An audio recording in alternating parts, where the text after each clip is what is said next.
Kape muna tayo mga kapobre. Tinapay. Hindi pa ako nagpatimbang sa ano ko. Pusit.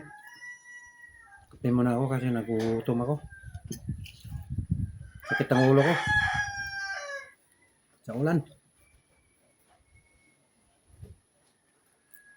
Simula ng umaga, ulan. Hanggang ngayon.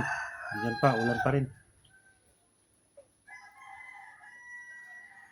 Napit na yung bato ko sa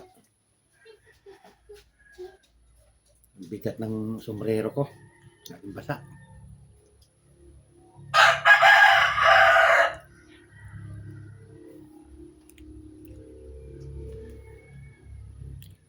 Kape muna tayo mga kapobre.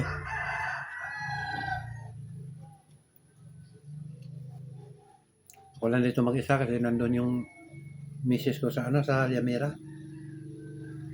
Pinuntahan yung anak namin kasi nandiyan na yung mga ano ba yan? DepEd. Mag-ano daw sila ng scholar. Anong estudyante. Pinapunta yung mga magulang. Kaya nandun sila. Ako lang dito mag-isa. Mabalik ako mamaya mga kapobre pag na patimbang ko na yung ano ko. Pusit. Maraming salamat.